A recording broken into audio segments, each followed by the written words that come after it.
makna dajjal. Arti dajjal ini itu artinya pembohong. Dia ingin menyebarkan, mendakwahkan kebohongan. Tadinya kita yakin dengan sholat berjamaah, minimal kita meyakini mendatangkan rezeki, berkah rezeki, kan gitu. Ditebarkan dengan kejadian seperti ini. Yakin kita terhadap sholat berjamaah ini bagaimana? Dengan bersalaman ya lana walakum, gugur dosa kita. Ditebarkan pembohong, ada virus di tangan. Padahal virus ini di tangan ini ada bakteri yang mematikan virus-virus, kan gitu. Bagaimana keyakinan kita kabar dari Nabi dan kabar dari Nabi. Nah, ini bergantung kepada kita lagi. Ya, ini harus kita pelajari.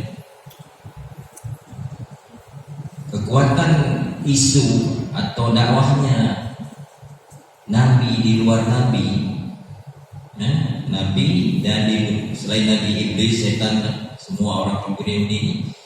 Bagaimana keyakinan kita terhadap kabar? Maka iman itu adalah suatu berita yang kita yakini, baik lihat maupun tidak.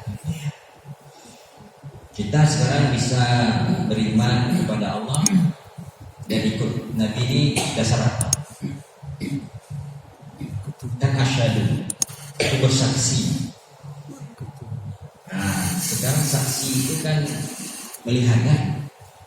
Saya bersaksi tadi ada orang ketabrak di simpang sana, patah kakinya, padahal ada patah tangannya, tapi saya hanya melihat patah kakinya, itu bersaksi. Sekarang boleh bertanya, saya bersaksi Allah itu ada, bagaimana saksi? Nabi itu ada, bagaimana saksi kita nggak lihat Nabi? Nah, iman ini ada ijmali, ada tafsir. Bagaimana bersaksi kita nanti kepada Allah? Itu belum bersaksi ada yang kubur, bersaksi ada surga dan neraka. Itu itikan. Nah, itulah kembali kita belajar. Jadi dalam usaha dakwah ini ada imaniyah, ada amaliyah. Berita-berita Nabi sampaikan, baik berita dari wahyu dan berita dari kauliahnya Nabi. Nah, bagaimana kita meyakini? Hadis itu artinya kabar yang terus sampai kepada kita. Masuk berita tadi, sedikit aja didakwahkan, jangan ke masjid alasan virus, jangan bersalaman alasan virus, tapi kita sudah gugur iman kita semua. Benar. Ya kan? Ini baru berita, belum dajjal yang mengatakan an-nar rabbukum, harus surga. Dan berita ini yang hebohnya di negara terbesar Islam. Ya kan, negara terbesar Islam Indonesia, tapi bisa percaya isu seperti ini. Ya kan itu. Ini kembali kepada penyaringan akidah. Ini kan penyaringan akidah, penyaringan tauhid, penyaringan iman kita. Usul fikri juga. Nah, kami keluar dari Malaysia, heboh Seribu Talib, ada bikin Seribu Talib. Waktu istimewa Nabi itu kalau sholat jauh banget. Saya ada persalaman dengan Amir itu berpelukan. Ternyata diperiksa Amir itu positif. Kawan pun tidak berani dekat saya. Nah, jadi gimana? Saya bersalaman ada si Suhaimi. Tidak nih Suhaimi waktu kami khususi Mas Doro. Salaman, cerita dia positif, meninggal lagi. Sampai Haji deh. Haji dia pensiunan polisi. Yang kita khususi meninggal lagi. Positif. Salaman kan? Itu berita yang langsung action, belum berita action kejadian di Malaysia seperti itu. Tapi saya nak memberitakan, kawan takut. Lagi ketakutan. Itu dalam dakwah bisa begitu, apalagi di luar dakwah. Kuat sekali. Buat ini belum apa-apa. memang. Dan ini memang ujian iman, Allah berikan kecerdasan kepada mereka untuk mengedit makhluk-makhluk Allah ini untuk rusak iman. Sebenarnya kalau kita bicarakan ini nanti jadi umum, kita tahu tuh silsilahnya, orang yang meracinya semua tahu tuh. Tapi pokoknya makna ini kita jangan tinggalkan sunnah. Dalam sunnah ada salaman sunnah, pergi masjid sunnah, ya kan itu, berwudu sunnah. Pokoknya yang bertentangan dengan amalan sunnah itu tolak. Itu aja. Masalah virus itu ada, terserah, ada makna tidak. Kematian itu nahnu qadarna bainakul maut. Nahnu dipakai oleh Allah. Kami yang menentukan batas kematian. Wa ma nahnu bimasbuqin. Kalian itu cerita-cerita saja. Bismillah. Ya, gitu. Jadi itu kena, masya Allah. Berat kalau kita cerita.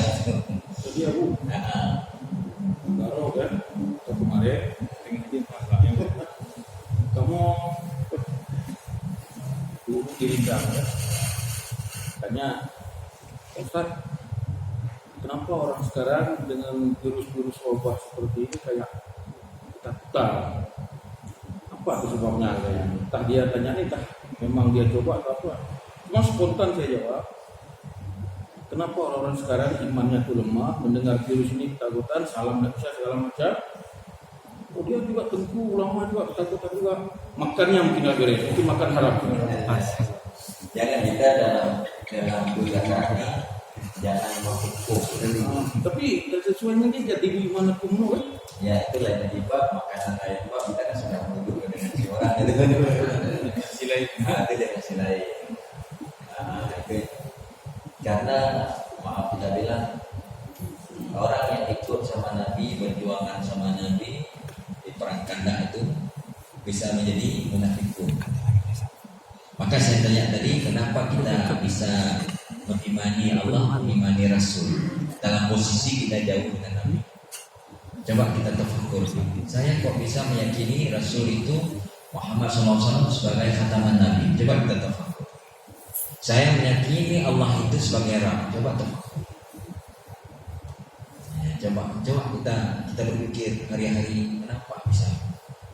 Atau salat saya itu hanya jadi ritual saja. Saya angkat tangan jadi ritual, sujud jadi ritual, enak dia istri, ini orang kampung. Kan itu saya nggak pergi masjid, ini orang kampung. Coba ada nama sifat Allah itu Sattar, As-Sattar, tutup, ditutupnya. Ada orang mengatakan Alhamdulillah Allah itu penutup, ditutup aib saya, sehingga bapak-bapak tidak melihat keburukan saya. Ini dari segi tasawuf rusak. As-Sattar itu bukan ditutupi aib kita jangan nampak sama orang lain. Berarti kita untuk dapat kemuliaan daripada makhluk. Sattar itu saya ditutup oleh Allah untuk berbuat untuk dapat kemuliaan di sisi Allah. Itu baru benar namanya Sattar. Jadi paham kepada nama-nama Allah pun kita masih jauh. Itu dalam kalimah saya dengar dalam bayan cukup kadang-kadang Alhamdulillah Allah telah menutup aib saya gini. Kita bicara tauhid tapi terpeleset dari segi tauhid, masih mencari kemuliaan pada makhluk. Halus tauhid ini halus memang dia. Tapi bukan kita menghukum, maksudnya kita jangan menghukum orang, kita menghukum diri kita. Puncaknya tauhid itu nanti kita tidak bisa berbicara apa-apa lagi. Puncaknya daripada tauhid kita tidak bisa, karena yang berlaku semua hukum Allah punya itu. Tidak bisa berlaku. Tapi kita ini cari ilmu. Nah begitu kira-kira. Jadi trik-trik ini belum apa-apa nih, baru awal start. Warning up. Nah ini belum apa-apa untuk menguji iman kita. Allah ingin betul-betul wakana akan alaina nasrul mukminin. Filternya ketat. Oh subhanallah. Itu dajjal. Nanti ujungnya di situ. Iya, perjalanan itu Yang di Mekah aja dia keluar, walaupun dia tidak kaki ya. Nanti itu lebih berat. Maka kita terus muzakarah terus bagaimana ketauhidan kita, keimanan kita ini makin hari Allah buat Kita bisa bertengkar dengan saudara gara-gara uang 10.000. Dengan sahabat 10.000 uang bisa bertengkar. Untuk silaturahmi hanya 10.000 coba. Di mana keimanan kita, ketaatan kita kepada Allah? Hanya perkara-perkara kecil gitu. Apalagi kalau ditipu, apalagi kalau dihina, sudah. Nah, dibayar utang udah bertahun, udah kamu kita tak apa-apa kita. Ya, gitu. Jadi ini kita terus belajar sedikit demi sedikit. Sehingga imaniah kita, amalan kita nih makin hari makin disukai oleh Allah, sampai kita masuk kepada cinta apa yang saya bilang sama Ustaz tertinggi, sabar dalam cinta. Sabar dalam cinta. Kayak Nabi itu sudah sampai sabar dalam cinta. Bagaimana di Taif di Lembah, sabar Nabi itu bukan kebencian, memang dalam kecintaan. Masyarakat di Jamuddin itu mereka begitu dihujat itu sabarnya dengan kecintaan. Bagaimana kejadian kemarin dituduh 3.000 orang positif, ternyata sedang diperiksa negatif kan, langsung dari plasma darahnya pun diminta kepada orang yang mau menghujat dia itu kan. Masya Allah. Nah, berat. Jadi kita nanti sabar dalam kecintaan ini tidak mudah. Ujian-ujian sama anak, sama istri, sama kawan, itu puncak ketinggian. Maka orang-orang yang beriman itu dia memang ada sifat cinta, mahabbatullah. Mahabbah ini ada 3. Nanti kita bahas khusus seperti itu. Boleh lain ada yang dimuzakarakan. Jadi fenomena ini memang kembali kita garis bawahi yang bertentangan dengan sunnah, walaupun dihalang tapi hati kita dengan mau dibuat salam pakai kaki. Nanti jangan mau astagfirullah. Saya di Bangladesh salam seperti ini aja marah. Dia harus bertemu. Ada saya salam sama Maulana di sana seperti ini. Ini baru menggugurkan dosa. Bertemu nih. Jangan nanti salam sama pejabat begini, salam ke pejabat di ujung aja, gini saja. Itu ada nilai gap. Allah tak suka kita. Ya, sama pejabat seperti ini, mana pejabat seperti ini. Itu juga ada nilai-nilai tersendiri. Ya. Boleh, lain ada. Boleh di malam ini kita banyakkan muzakarah, nanti malam berikutnya kita buat mulai start atau buat makalah, atau yang kemarin yang kita copy itu kita mulai supaya maksudnya urutan kajian ini ada gitu. Estafet kajiannya ini ada, jadi ada ilmu yang kita dapati dan kita amalkan. Jadi orang bertauhid ini pasti dia beriman, orang beriman belum tentu bertauhid. Orang beriman pasti beramal, orang beramal belum tentu beriman. Orang beramal pasti berakhlak mulia. Ujungnya itu endingnya semua perbuatan kita ini jadi akhlak yang mulia. Nah, itu kunci dalam kajian-kajian kita. Boleh ada yang lain? Siapa? Ayah, dokter. Saya mau bertanya, ada 2 kalimat yang disampaikan dua pendapat. Yang satu Ustadz dari Malaysia, yang satu lagi mungkin Ustadz yang terkenal di Jakarta. Kalimat itu adalah Subhanallahil azim wa bihamdi dari Malaysia. Kalau yang dari Jakarta, Subhanallah bihamdihi subhanakallahil azim. Adakah kalimat itu sama? Dan fadilahnya beda. Subhanallahil azim itu katanya kalau kita membaca di salat subuh, semua yang ada di muka bumi ini, tembok segala macam, diampunkan dosa kita, mengampunkan.